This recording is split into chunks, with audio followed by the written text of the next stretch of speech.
Bienvenidos una vez más a este tiempo de estudio y preparación. Vamos a empezar una nueva sesión que se llama Respondiendo Bíblicamente. Entonces vamos a tomar preguntas así muy complicadas o que de pronto han habido dudas y ha habido discusiones aún por mucho tiempo y queremos buscar respuesta donde están todas las respuestas en la palabra de Dios.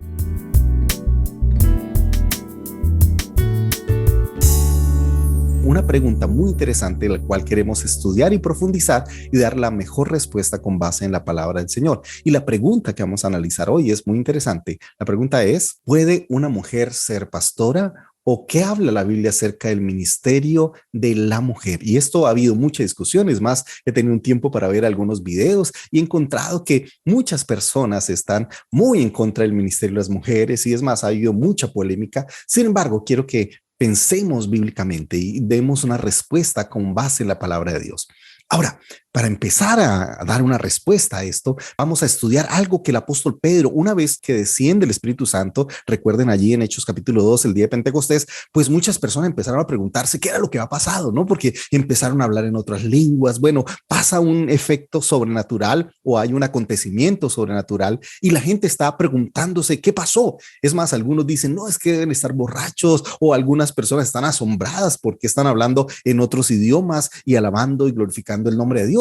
Y ahí en ese momento el apóstol Pedro, guiado por el Señor y por el Espíritu Santo, da una palabra maravillosa. En Hechos, el capítulo 2, el verso 14, mire lo que dice la palabra. Dice, entonces Pedro con los 11 se puso de pie y dijo a voz en cuello, compatriotas judíos y todos ustedes que están en Jerusalén, déjenme explicarles lo que sucede. Presten atención a lo que les voy a decir.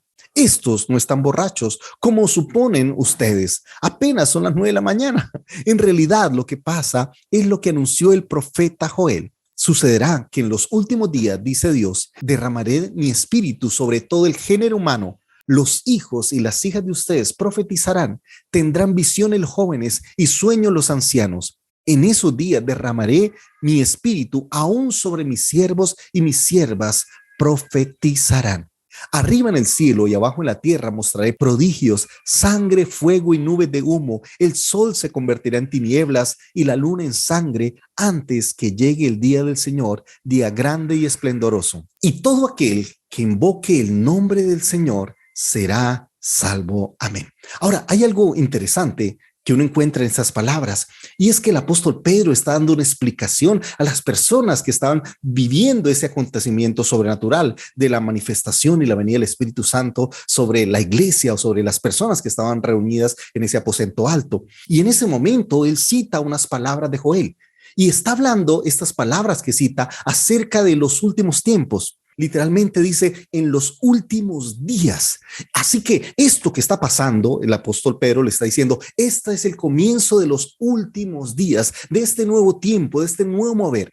Ahora, hay algo interesante en estas palabras del apóstol Pedro, es que el Espíritu Santo en estos últimos días dice, se va a derramar y como él lo señala, basado en la palabra que Dios había dado a Joel, dice, sobre toda carne. Sin embargo, hay algo que también es interesante, es que esta promesa del Espíritu Santo se iba a dar sin distinción de tres elementos interesantes. El primero es que se iba a dar sin distinción de edad. Es curioso, pero habla de los hijos, las hijas de ustedes, después habla de los jóvenes y por último habla de los ancianos. Y lo que está hablando es que el Espíritu Santo no solamente se iba a derramar sobre las personas adultas.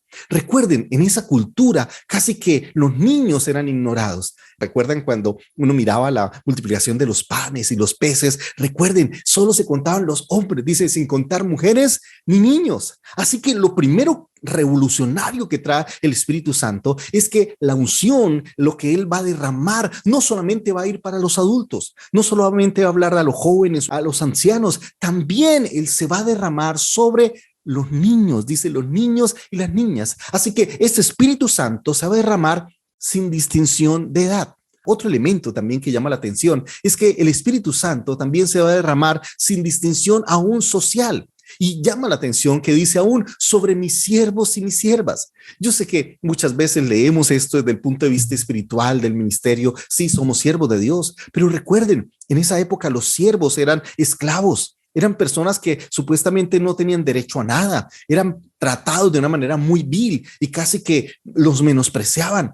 al punto que ellos caminaban descalzo, no podían mirar a la cara. Y el Señor está diciendo, aún sobre los siervos, Él va a derramar de su Espíritu Santo. Entonces, los siervos se refieren dos elementos, en el elemento de aquellos que sirven al Señor, pero también los siervos en el contexto aún social que está viviendo el pueblo de Israel o que vivía en esa época. Y lo que está diciendo es que el Espíritu Santo no va a hacer distinción aún sobre los estratos sociales o las posiciones sociales. O sea, no es para aquellos que son libres nomás, también aún para los esclavos. Uno puede ver en el Nuevo Testamento aún la historia de Onésimo. Muchos creen y muchos estudiosos de la palabra de Dios creen que Onésimo era un esclavo.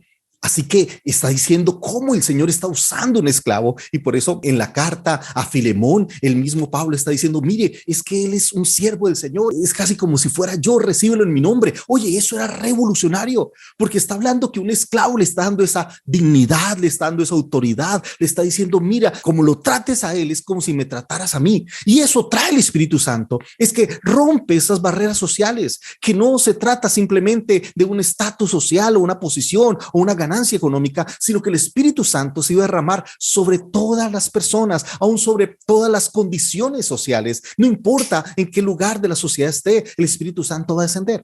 Pero otro elemento que llama la atención es que el Espíritu Santo se va a derramar no solamente sin distinción de edad social, sino también, dice la palabra, que el Espíritu Santo también se va a dar sin distinción de género. Llama la atención que dice los hijos y las hijas. Es más, dice, sobre mis siervos y mis siervas. Y esto es extraordinario. ¿Por qué? Porque en esa cultura no solamente los niños eran dejados a un lado, sino también la mujer era marginada. Recuerden, una cultura muy machista. El Señor a través de Joel está diciendo, mire, el Espíritu Santo vendrá aún sobre hijos e hijas. Muchos dirían, no, solamente sobre los hijos, solamente sobre los hombres, solamente sobre los varones. Y eso no es cierto.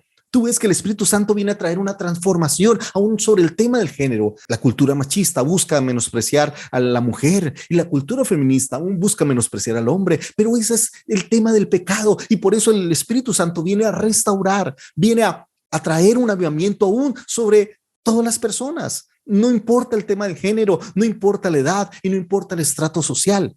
Ahora, es interesante que este mismo versículo en otra versión, y esto lo deja mucho más claro esta misma interpretación, y es la versión NTV, dice, en esos días derramaré mi espíritu aún sobre mis siervos, dice, hombres y mujeres por igual, y profetizarán. Wow, esta versión lo deja mucho más clara, mucho más sencillo de entender. Lo que está hablando es que el Espíritu Santo que vendrá no hará distinción, que las distinciones son más producto del pecado, más producto de una sociedad machista, viene más de la cultura que de lo que el Espíritu Santo quiere hacer en nuestra sociedad. Y por eso dice, mire, voy a derramar de mi espíritu aún sobre los hombres y mujeres por igual.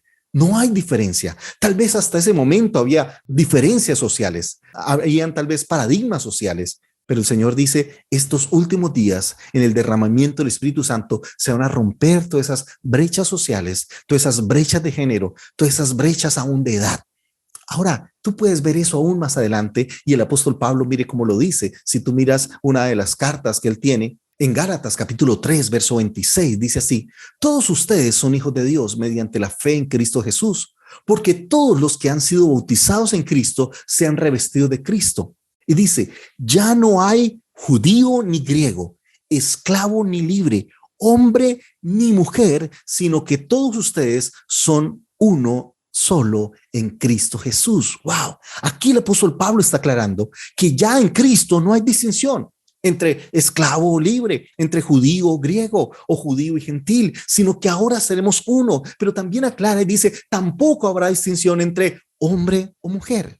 Ahora, debemos entender que yo sé que estas palabras para la cultura eran revolucionarias, porque por muchos años y por todas esas generaciones se había estigmatizado, se había anulado, se había despreciado aún el valor de la niñez o el valor de la juventud. Recuerden, para los romanos cuando eras niño ni siquiera tenías derecho. Recuerda lo que Pablo alguna vez dijo, que entre tanto el heredero es niño, no hay ninguna diferencia con el esclavo, aunque sea señor de todo, porque para los romanos tú tenías que esperar una edad para poder ahora sí tener esa ciudadanía romana. Entonces, lo que estamos hablando es que el Espíritu Santo no tiene esas estructuras sociales o no tiene esas discriminaciones que tenía la cultura en ese tiempo, que era la práctica cultural que se ofrecía en esa época. Pero también uno puede mirar entonces que cuando vemos esta obra de Dios, vemos que el Señor está rompiendo esas estructuras. Ahora, pero hay pasajes un poco complicados. Y uno de los pasajes complicados que uno pueda encontrar en la palabra de Dios es un pasaje que lo encontramos ahí en la primera carta del apóstol Pablo a Timoteo, el capítulo 2 del verso 11 al 15. Y por favor, este texto se ha sacado mucho del contexto. Hemos estudiado aquí en hermenéutica que uno debe tener cuidado con el contexto cultural, con el contexto histórico, cultural, debe tener cuidado con el contexto aún del mismo autor, del mismo libro, pero también del mismo consejo de toda la palabra de Dios. Así que sacar un texto fuera de contexto es un pretexto.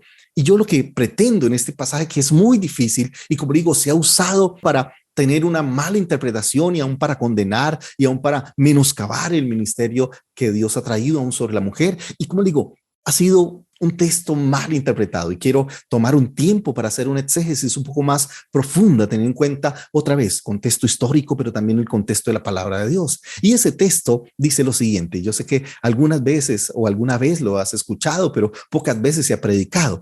Mire lo que dice primera carta del apóstol Pablo a Timoteo, capítulo 2, verso 11 al 15. Dice, la mujer debe aprender con serenidad, con toda sumisión. No permito que la mujer enseñe al hombre y ejerza autoridad sobre él. Debe mantenerse ecuánime, porque primero fue formado Adán y Eva después. Además, no fue Adán el engañado, sino la mujer. Y ella, una vez engañada, incurrió en pecado. Pero la mujer se salvará siendo madre y permaneciendo con sensatez en la fe, el amor y la santidad. Wow.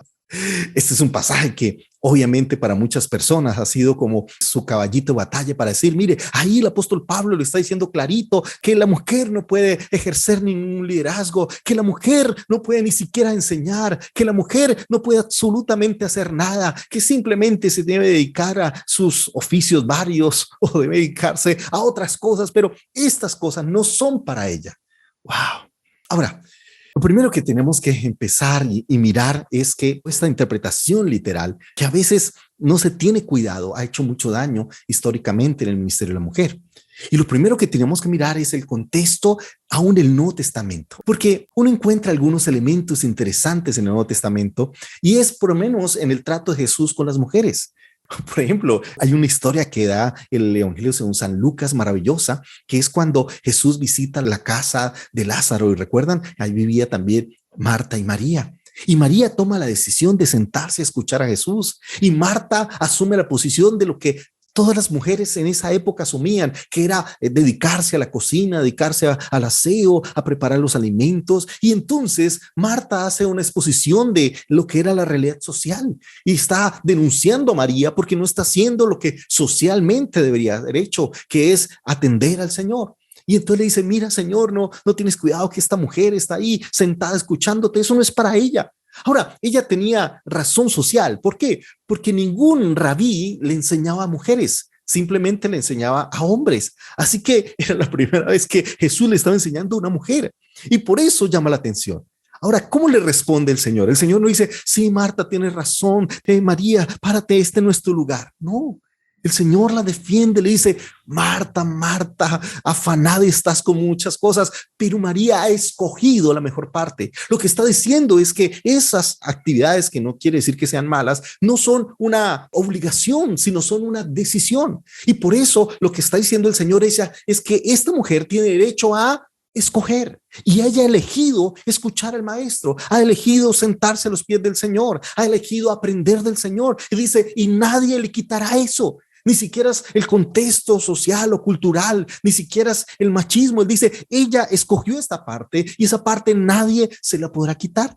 Pero hay algo que llama también la atención y como digo, curiosamente, uno de los evangelios que cita esto es el evangelio según San Lucas. Quiero que miremos aquí algo que llama la atención. Mire lo que dice, por ejemplo, Lucas capítulo 8, verso 1 al 3, dice, después de esto, Jesús estuvo recorriendo los pueblos y las aldeas proclamando las buenas nuevas del reino de Dios. Lo acompañaban ¿quiénes? los 12, pero miren lo que dice aquí Lucas, y también algunas mujeres que habían sido sanadas. No cualquier mujeres, una de ellas dice de espíritus malignos y de enfermedades. María dice a la que llamaban Magdalena y de la que habían salido 7 demonios. Wow.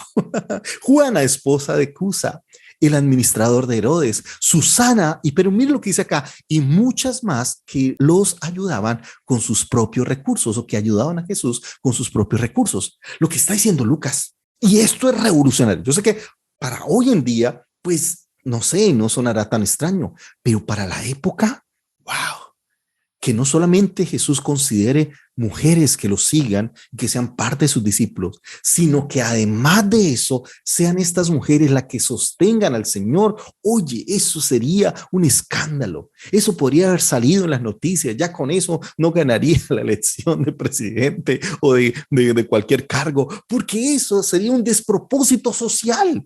¿Cómo es que un hombre está sostenido por mujeres? Es todo lo contrario. Pero otra vez, el Señor está rompiendo todas las estructuras culturales y sociales. Entonces vemos en el Nuevo Testamento, en el ministerio de Jesús, cómo hay mujeres, como en el caso de María, que escuchan al Señor y que el Señor les enseña, también las considera discípulas y además de eso, colaboradoras en el reino o en el ministerio de Jesús. Y esto llama la atención. Ahora, no solo eso lo vemos en el ministerio de Jesús.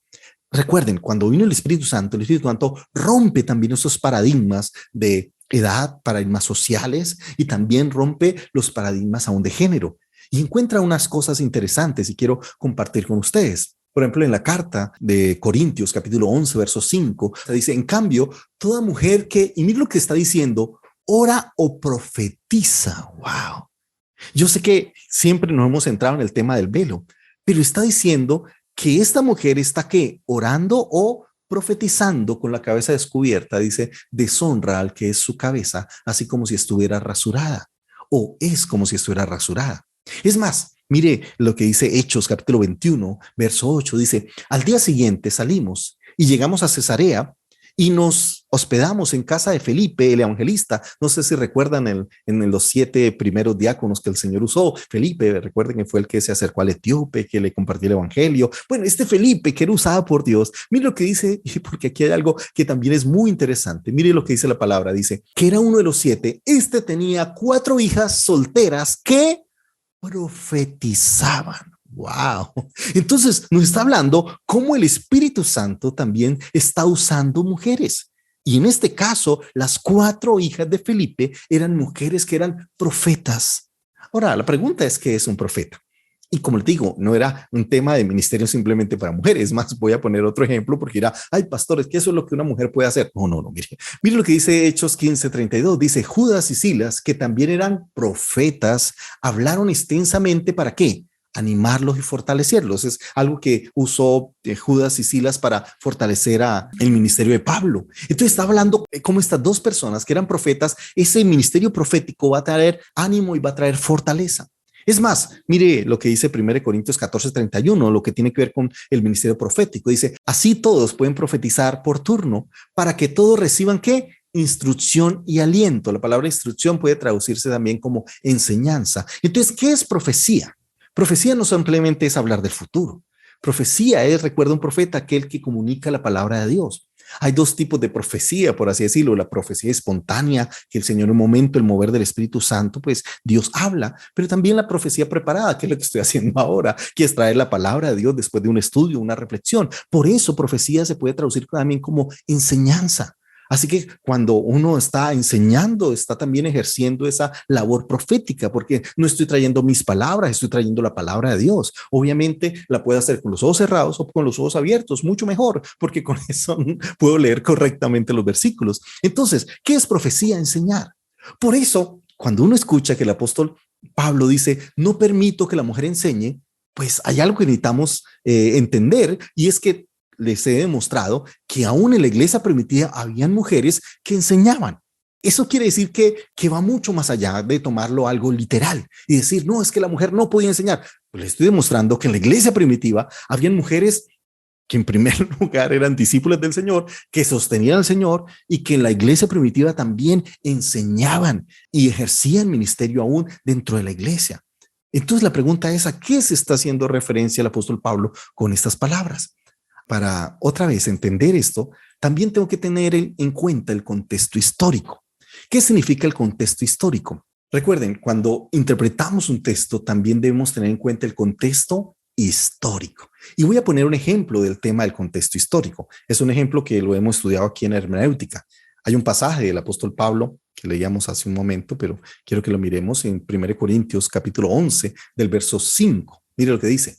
Pero toda mujer que ora o profetiza, otra vez, ora o profetiza con la cabeza descubierta, afrenta su cabeza, porque lo mismo es que se hubiese rasurado. Porque si la mujer no se cubre, que se corte también el cabello. Y si le es vergonzoso a la mujer cortarse o raparse, que se cubra. Porque el varón no debe cubrirse la cabeza, pues es imagen y gloria de Dios, pero la mujer es gloria del varón. Juzgad vosotros mismos, ¿es propio que la mujer ore a Dios sin cubrirse la cabeza?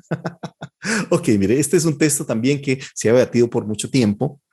Y hay, por así decirlo, tres posibles traducciones o interpretaciones. La primera es la interpretación literalista. Entonces toman ese texto y entonces la gente dice, mira hermanas, a partir de la próxima reunión nadie puede venir al culto sin el velo. Tiene que traer el velo porque si no se pone el velo, usted está en el lugar equivocado, no puede entrar o si no que se rape porque eso dice el apóstol Pablo. Esa es la interpretación que literal.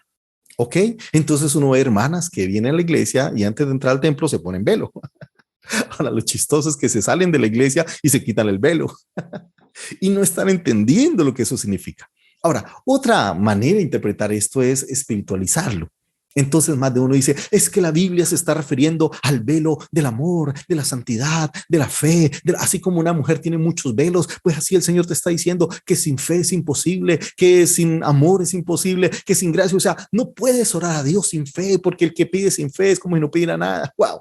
Ahora, eso suena muy bonito, muy espiritual, muy interesante esa predicación, pero Pablo no se está refiriendo al velo de la fe, no le está alegorizando.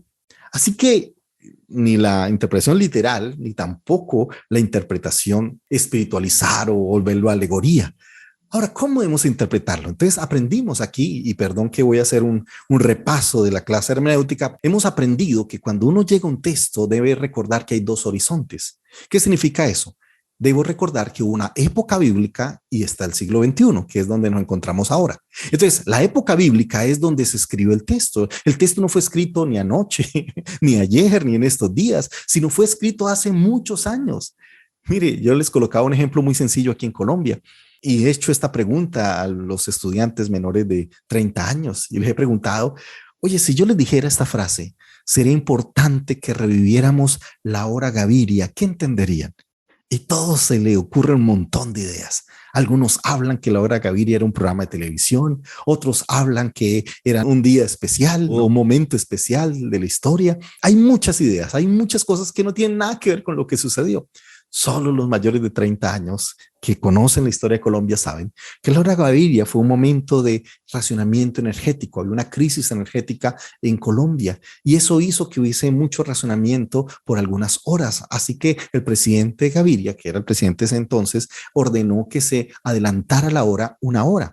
Así que todas las personas salíamos, porque recuerdo esa época, salíamos mucho más temprano a estudiar para tratar de aprovechar más la luz del día. Y esa hora adelantada, coloquialmente, se llamó la hora Gaviria.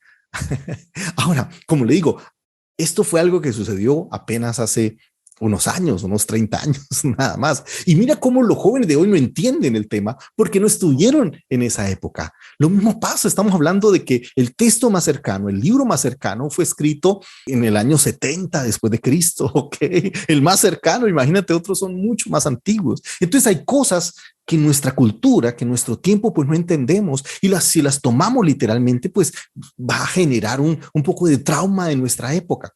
Ahora, entonces, ¿qué hacer con los textos que fueron escritos en esa época y cómo traerlos a esta época? Bueno, aprendíamos lo siguiente y quiero, como les digo, repasar algo que aprendimos en hermenéutica. Lo primero que yo tengo que encontrar es qué dice el texto. O sea, si el texto está alegorizando, bueno, lo interpreto como una alegoría, es una poesía. Pero si el texto es narrativo, es literal, pues tengo que entender bien qué está diciendo. Lo segundo que debo mirar es qué significado tuvo el texto para esa época.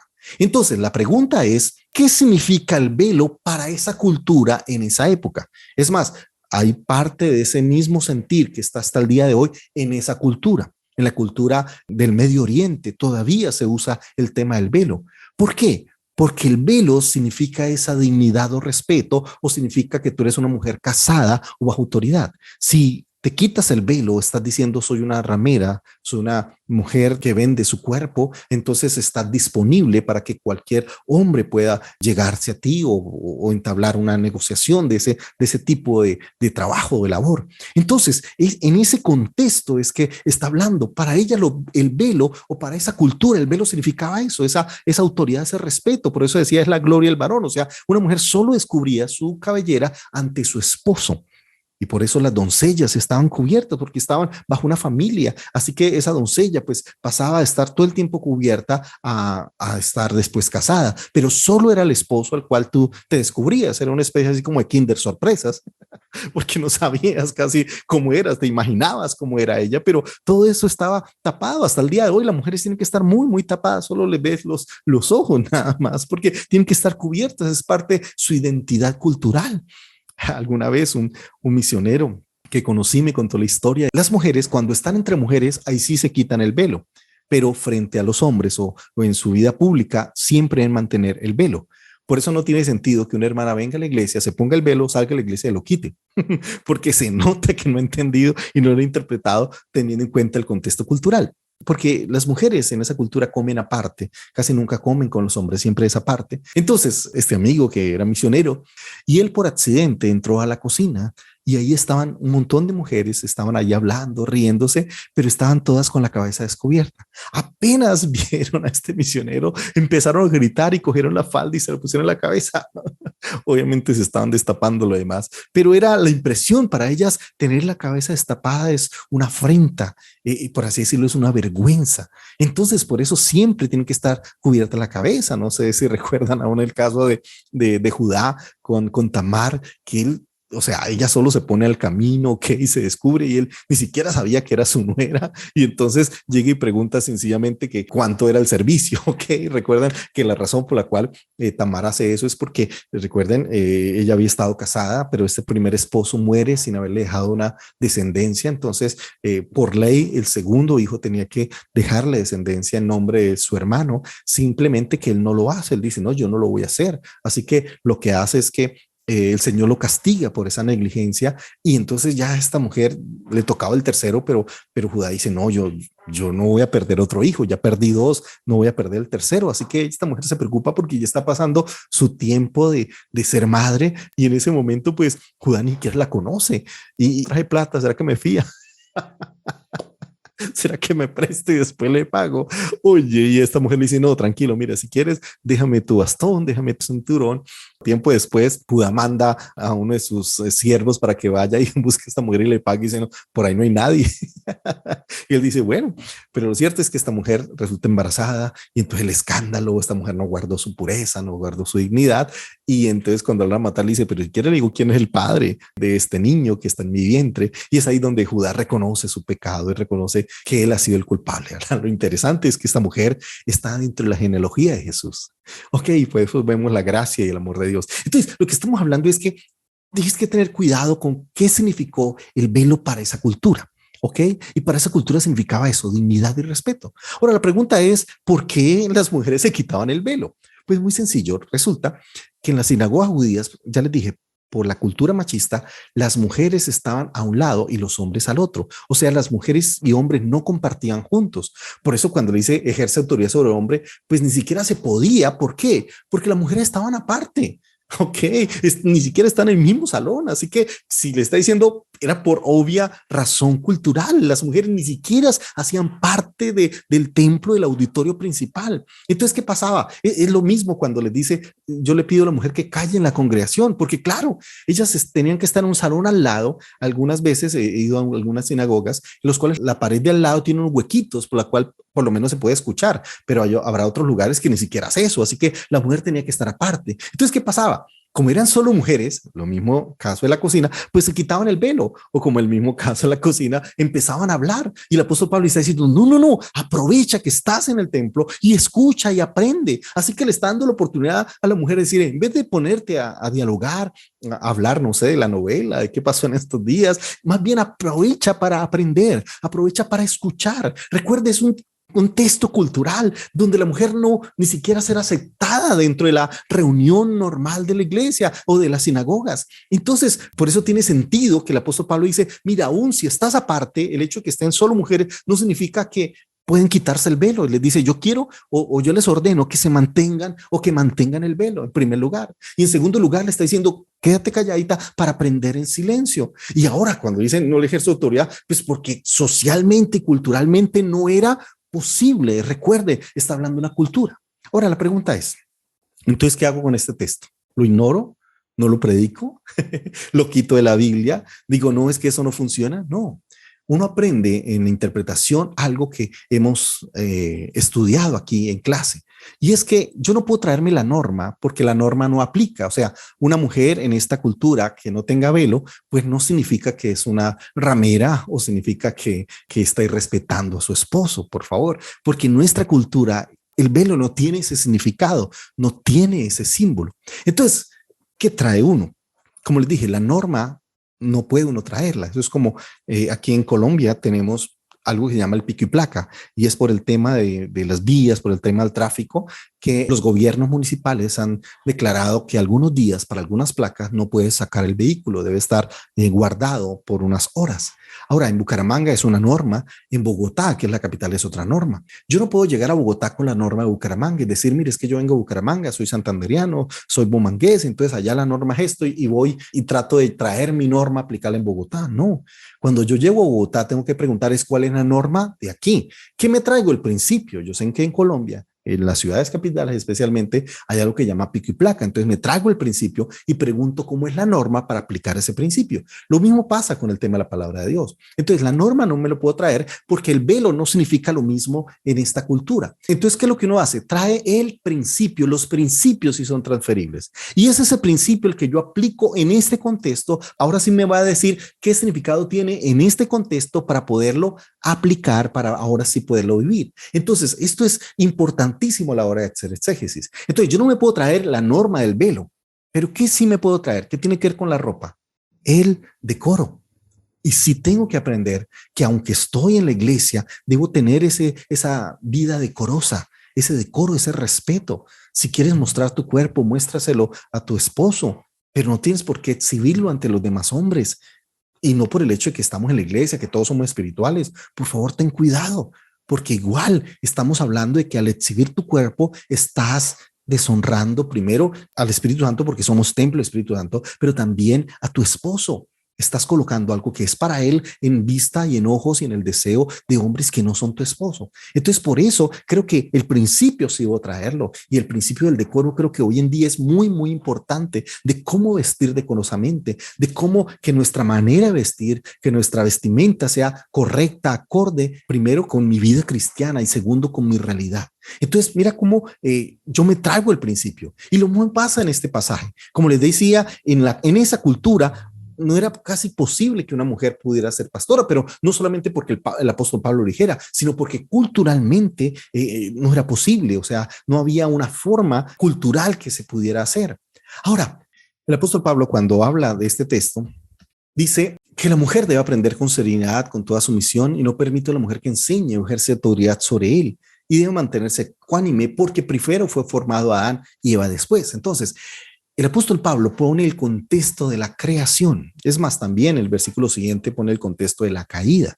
Y aquí vamos a aprender algunos elementos, porque debo entender que este problema cultural no es de la palabra de Dios. O sea, nunca fue la idea de la palabra de Dios tener ese tipo de separación o ese tipo de discriminación. Es una consecuencia del pecado. Cuando tú miras la palabra de Dios, y podemos ir en el tema de la creación del hombre, que es lo que el apóstol Pablo está recordando, en Génesis 1:26 dice, entonces dijo Dios, hagamos al hombre. Y aquí hay algo interesante, porque cuando habla de Dios, este Dios que siempre antes del verso 26 hablaba en singular, por primera vez este Dios singular habla en plural, dice hagamos. no digo voy a hacer, sino hagamos al hombre.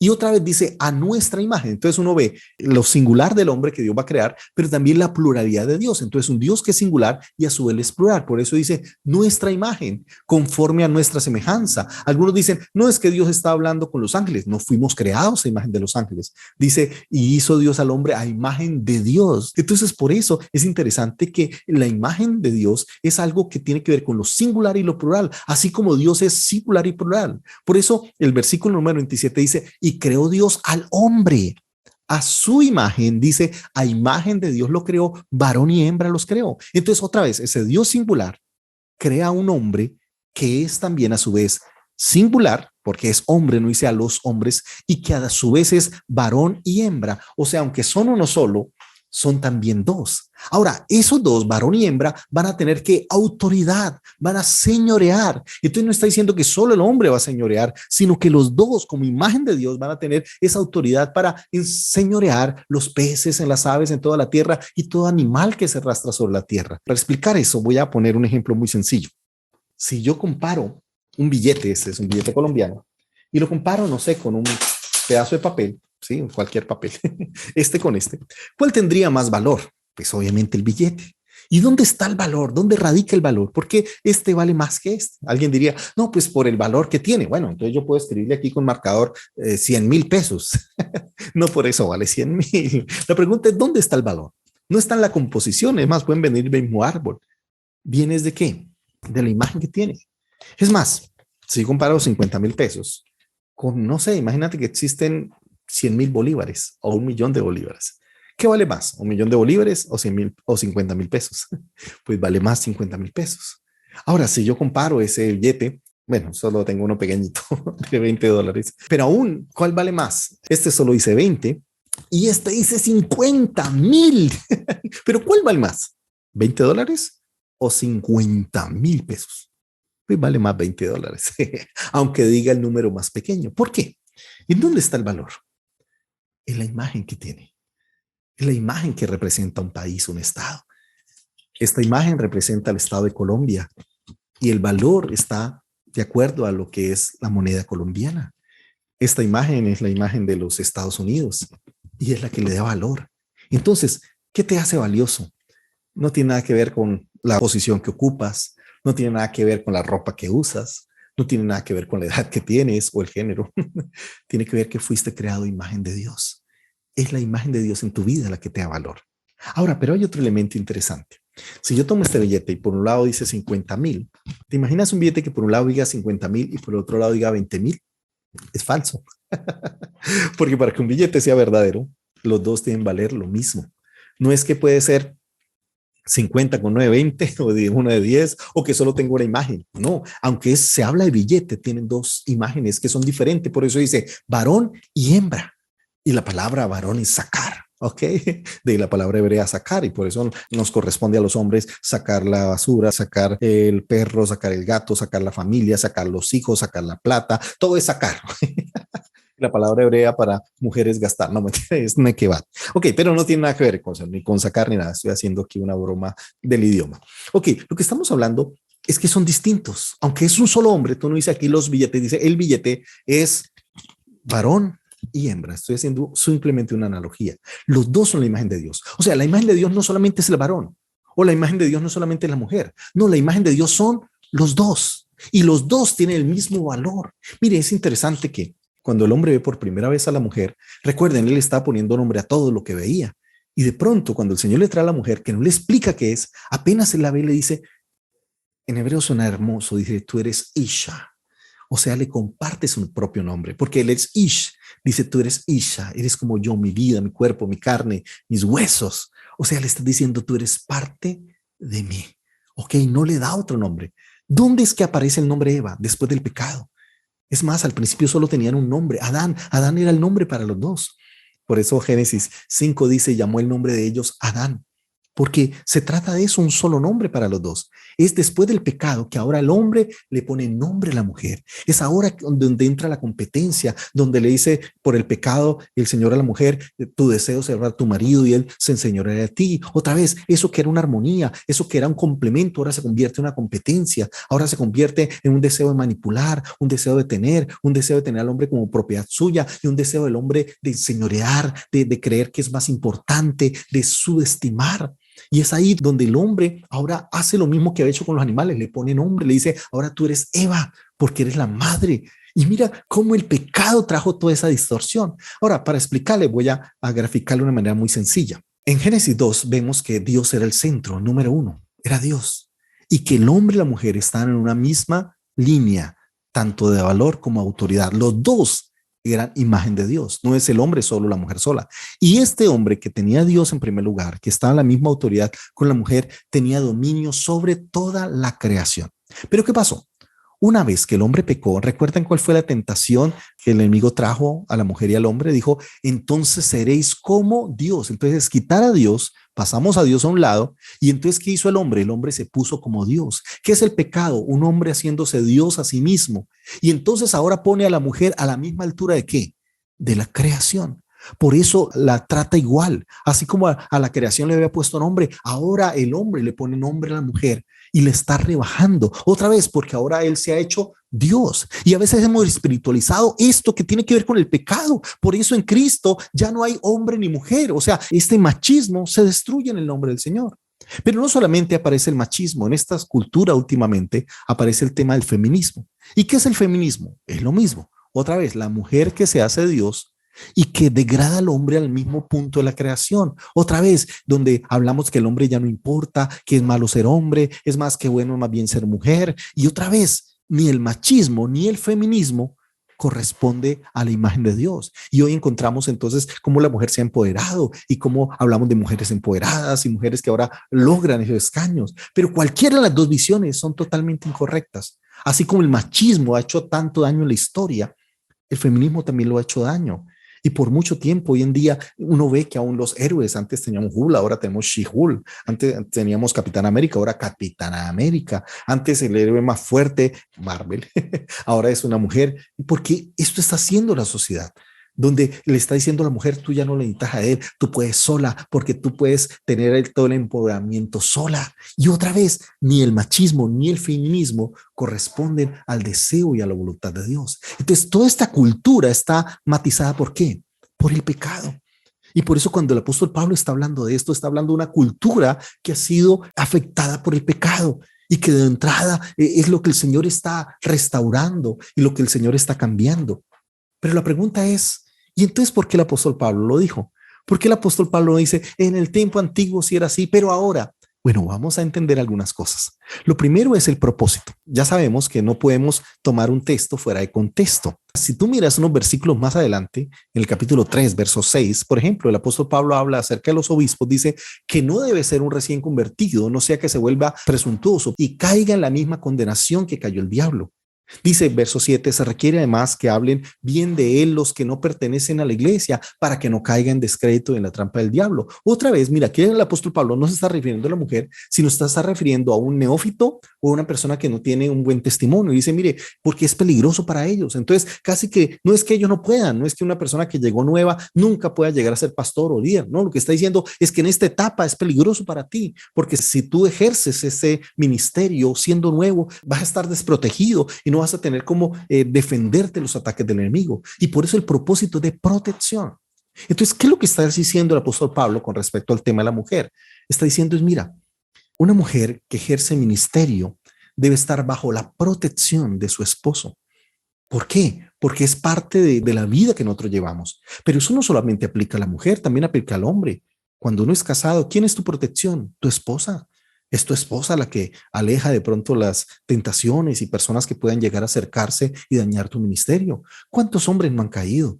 ¿Cuántos hombres no se han desviado? ¿Cuántos hombres no han empezado a caer de manera inmoral?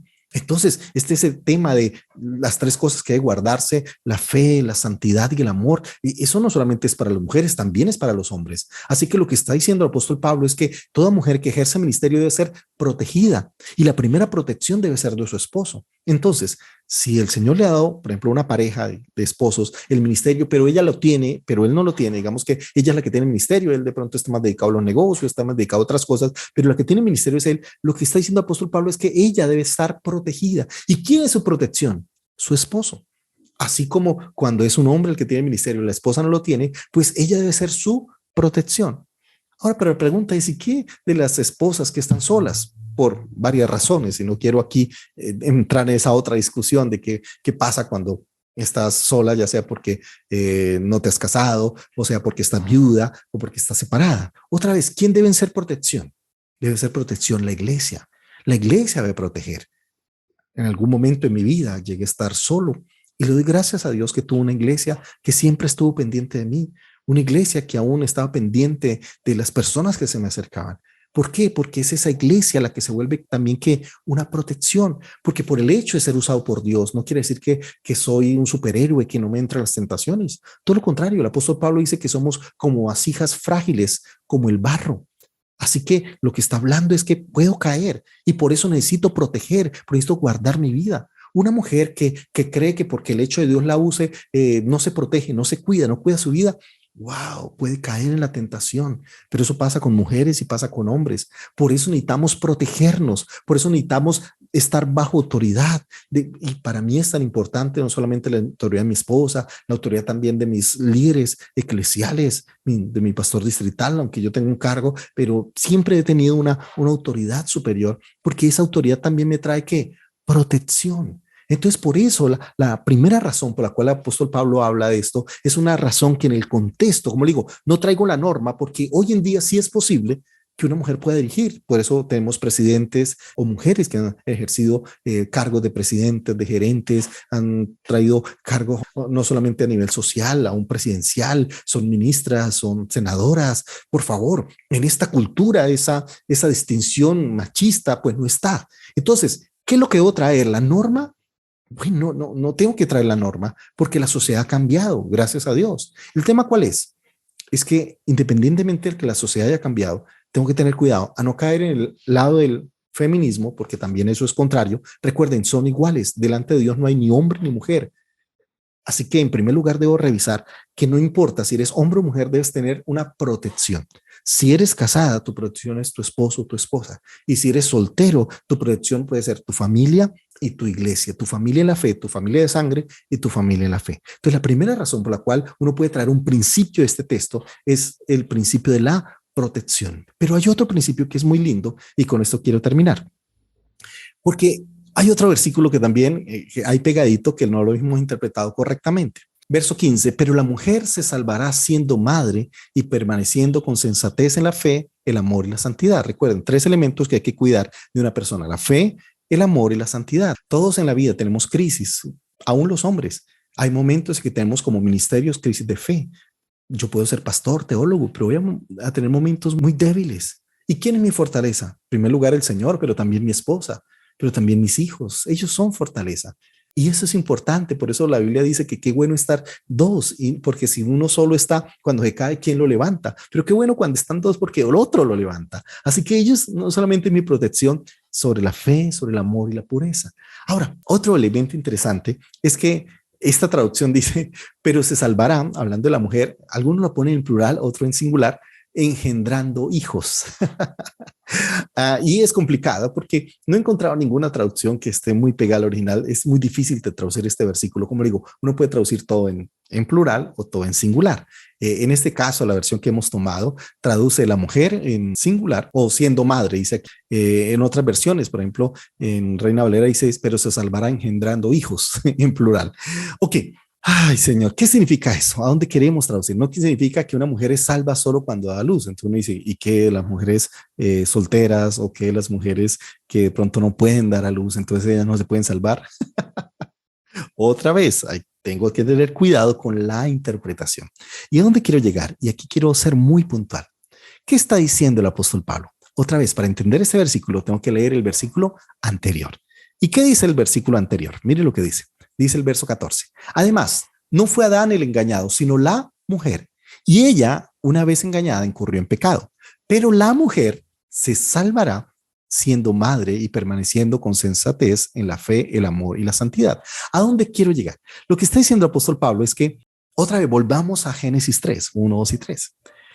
Lo que está hablando es que la estrategia de Satanás fue acercarse a la mujer. Mire que Satanás no se acercó al hombre, no habló con el hombre en primer lugar, habló fue con quién, con la mujer. Lo que planteó la serpiente es tomar a la mujer y que a través de ella entrara el pecado, que a través de ella sencillamente la humanidad fuera afectada por el pecado. Ahora uno dirá, es que claro, la mujer es más débil. No, no necesariamente. Es más, les digo algo, y esto lo vimos cuando estudiamos Génesis 3, que en el original dice, cuando habla de que la mujer comió y le dio al marido, el original dice, el cual estaba con ella. El Reina Valera solo traduce el cual comió así como ella, pero si tú miras otras versiones y miras el hebreo original, dice el cual estaba con ella. Sé que el hombre no es que sea más inteligente, es más, sencillamente, sin que le dieran razones, sencillamente comió y fue igual de responsable. El tema es que nunca dijo nada. Así que la mujer fue la única que entró a debatir, a discutir. Así que la estrategia de Satanás fue llegar ¿a quién? A la mujer. Y sabía que si llegaba a ella, llegaba mucho más fácil al marido. Lo que está hablando es que parecería que el tema más difícil era la mujer. Ahora, ¿pero qué está hablando? Que así como la estrategia de Satanás fue usar una mujer, la estrategia de Dios es traer su salvación a través de una mujer.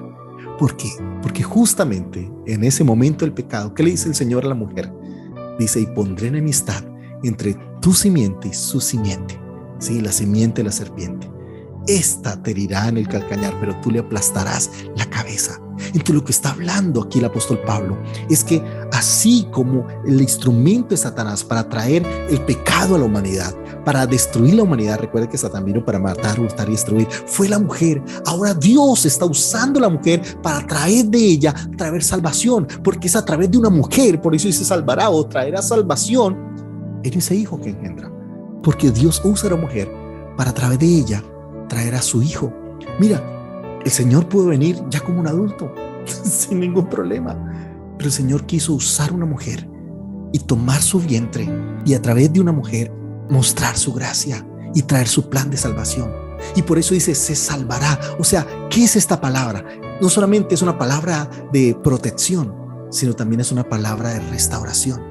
Porque lo que está diciendo aquí el apóstol Pablo, y esto me parece muy lindo, y es que el Señor está a través de la mujer redimiendo el valor de la mujer, redimiendo la presencia de la mujer. Sí, la mujer en un momento fue instrumento del diablo, pero ahora es un instrumento de Dios, ahora es un instrumento de salvación, ahora es depositaria de la gracia, es depositaria del amor de Dios. Y esto es lo más maravilloso, porque ningún hombre podrá decir que hemos sido llenos de gracia, que Dios se ha venido a encarnar en el cuerpo de algún hombre. No, es en el cuerpo de una mujer donde Dios se ha hecho hombre, se ha hecho carne.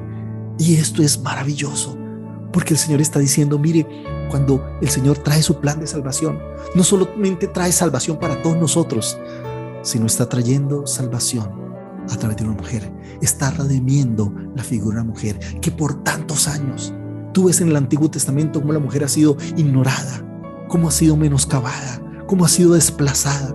Y el Señor está diciendo, yo la estoy redimiendo. Sí, Satanás usó a la mujer.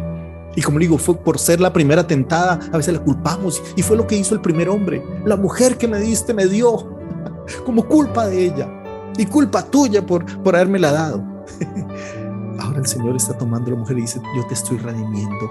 Y todo lo que algún día fue vergüenza, todo lo que algún día fue rechazo, todo lo que algún día fue desplazar, el Señor está trayendo redención a la figura de la mujer. Y ese Dios que sobre una mujer que en esa época era rechazada, desplazada, deposita toda su gracia, como le dijo el ángel, llena eres de gracia. Wow, como dice el apóstol Pablo, el que no escatimó a su propio hijo, ¿cómo no nos dará juntamente con él todas las cosas? Sí, si Dios puede usar una mujer para poner ahí su misma presencia, su hijo, ¿no podría poner un ministerio? ¿No podría poner un liderazgo? ¿No podría poner unos dones? ¿No podría poner esa gracia de Dios? Por favor, ¿qué es lo que nos detiene a veces a aceptar una mujer y su liderazgo? nuestro machismo, nuestra cultura, que todavía hacemos barreras, que todavía hacemos distinciones. Pero el Señor dice, una mujer es para ser protegida, así como nosotros también debemos ser protegidos. Y una mujer, Dios también la ha usado para redimirla. Y por eso el Señor ha traído redención a través de la mujer. Y esa mujer que en un momento fue, como digo, el objetivo de Satanás y casi que la estrategia de Satanás, ahora esta mujer se convierte en una estrategia de Dios para traer salvación y redención a toda la humanidad. Así que cuando leas este texto, ¿qué principios puedo traer? Dos principios: el principio de la protección y el principio de la redención. Sí, el apóstol Pablo está hablando que una mujer necesita ser protegida, pero no solo ella, todos nosotros. Y en segundo lugar, que Dios es un Dios que redime, que tal vez lo que antes fue vil y menospreciado, ahora Dios lo transforma en instrumento de salvación, porque Dios es un Dios de nuevas oportunidades. Dios es un Dios de redención. Las cosas viejas pasaron y aquí todas son hechas nuevas. Dios les bendiga. Si tienen alguna pregunta, por favor no olviden colocar en el chat y en una próxima video vamos a estar respondiendo. Yo sé que este video es larguísimo, las respuestas van a ser más corticas, pero es porque se requería explicar todo este trasfondo. Mi deseo es tratar de tener una teología mucho más cercana, mucho más bíblica acerca del ministerio de la mujer. Dios les bendiga. Un abrazo para todos.